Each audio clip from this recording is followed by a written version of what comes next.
Can't you hear those freedom bells ringing? Can't you hear, can't you hear those freedom bells ringing? Saying, I want more freedom.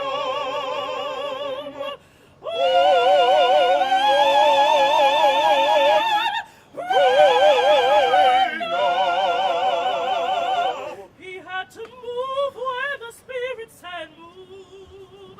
He had to move when the Spirit said move. And when the Spirit said move, he had to move, oh Lord. He had to move when the Spirit said move. He had to go where the Spirit said go. He had to go where the Spirit said go. And when the Spirit said go, he had to go, oh Lord. He had to go where the Spirit said go. He had to do what the Spirit said do. He had to do what the Spirit said do. He had to move where the Spirit said move. He had to move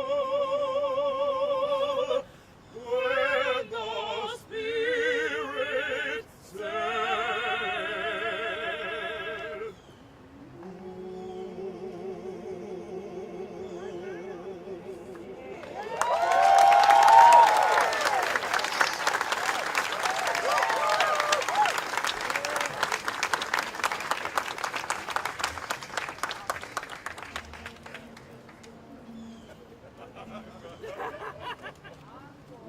Wow, let's give them another hand.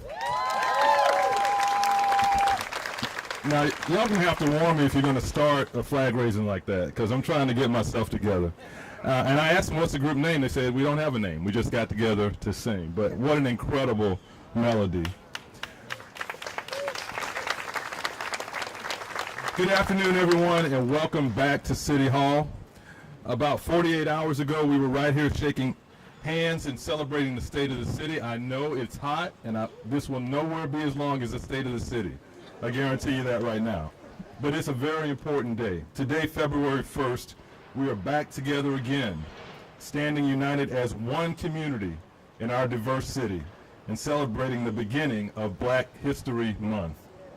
We are St. Pete. Now, y'all know, turn to your neighbor and say, we are St. Pete. St. Pete. And the we means all of us.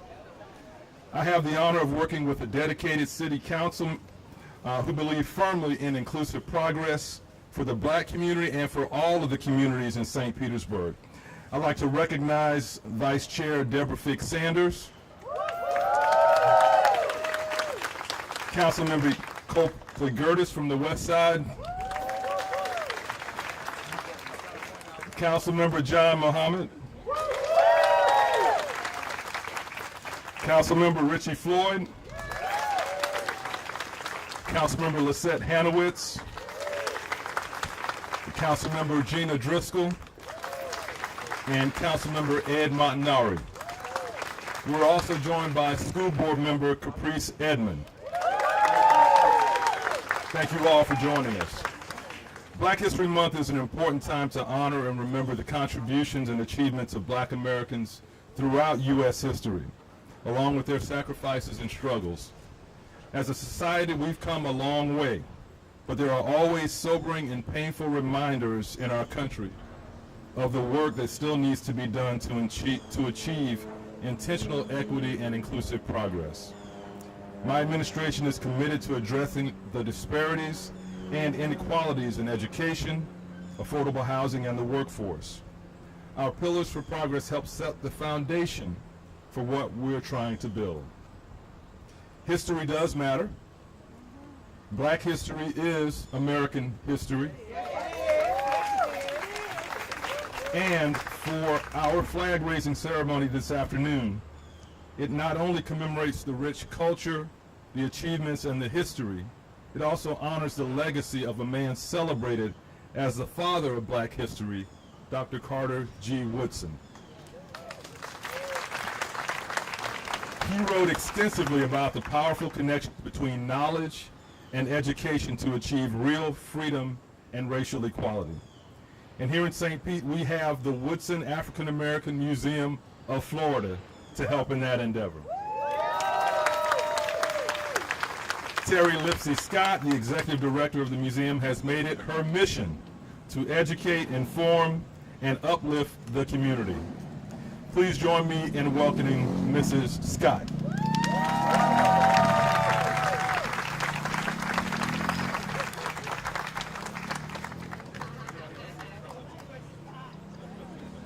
It's a beautiful day in the city of St. Pete, y'all. This is indeed the day that the Lord has made, and we'll rejoice and be glad in it. Mr. Mayor.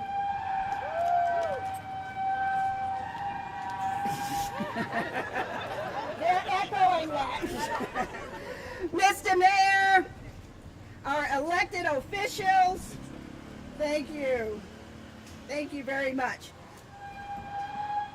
Our wonderful board of the Carter G. Woodson African American Museum, Asala, Pinellas Remembers, Race Without Ism, the NAACP, NCNW, the Divine Nine, Urban League, faith leaders, and our countless friends who've joined us here today, we say thank you.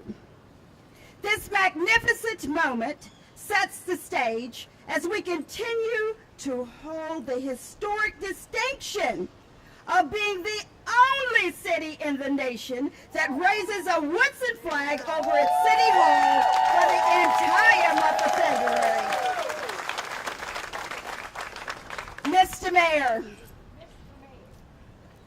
your courage, your conviction, and your commitment to elevating not only Black history past, but cultivating a future inclusive of a dedicated, purpose-built edifice to properly preserve, present, celebrate, and commemorate Black history like nowhere else in this state cannot be understated.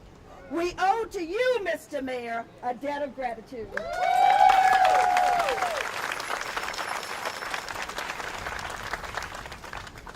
As a young Black scholar growing up in the Deep South, I learned that George Washington was known as this nation's father, yet it was many years later that I learned that Dr. Carter G. Woodson was the father of African American history.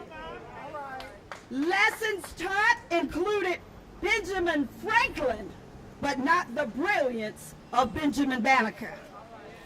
I learned about the pioneering efforts of Amelia Earhart, but not once any mention of Bessie Coleman. We studied Christopher Columbus sailing the ocean blue in 1492, but nothing about Pedro Alonso Nino. I was taught stories about Florence Nightingale, but not one mention of Mary Ezra Mahoney. In 1969, I witnessed the Apollo 11 space mission with Neil Armstrong and Buzz Aldrin. But what I didn't know was that the mathematical genius of that space launch and return was that of Katherine Johnson.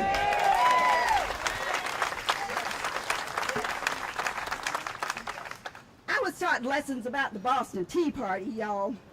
But I was never taught that there were a group of fighter pilots called Red Tails who impressively carried out their duties in honor with our military. Why is it that me rattling off the names of these unknown important? Is because the lessons I was taught as a public school scholar excluded studies inclusive of African American contributions.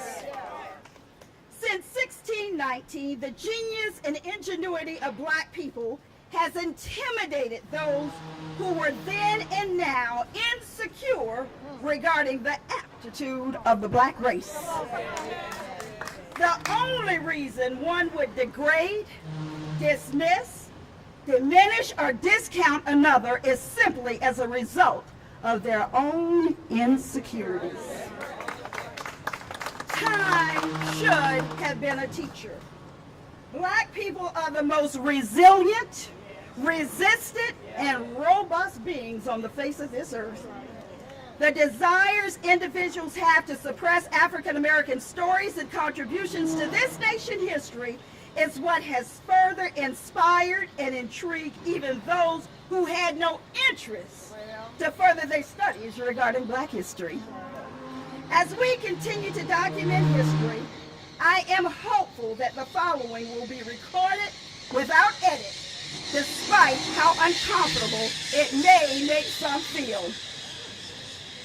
What significantly lacks educational value is one who sows division among people and classes. What significantly lacks educational value is inflaming hate through political hierarchy. What significantly lacks educational value is speaking from a space of authority and privilege by distorting the facts and whitewashing history. What significantly lacks educational value is not knowing that if you bury the truth, it will make its way through even stony grounds, resurfacing with a splendor and spreading unstoppable like wildflowers. So I say to you today, as my favorite poet would say, you may write me down in history with your bitter, twisted lies. You may tread me in the very dirt, but still, like dust, we'll rise. We'll say peach, y'all, and together we'll rise.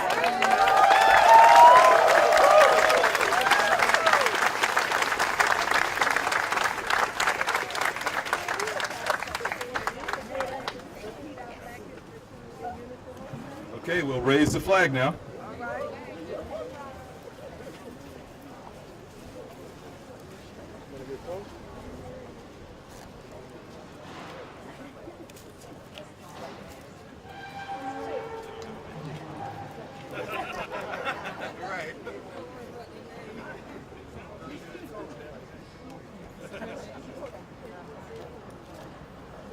As we make ready to raise the flag, I'd be remiss if I did not acknowledge the Lakewood High School marching drum line.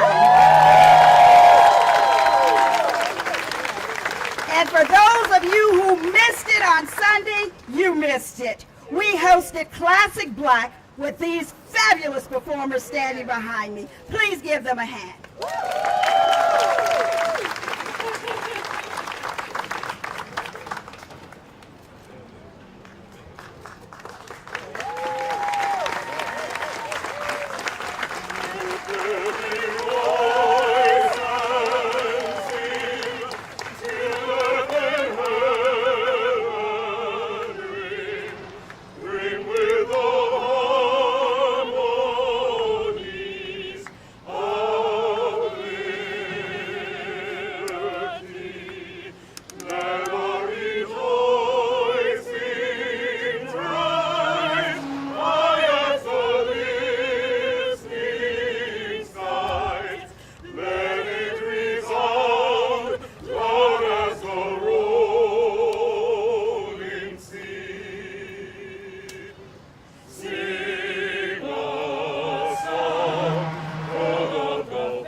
Stony the road.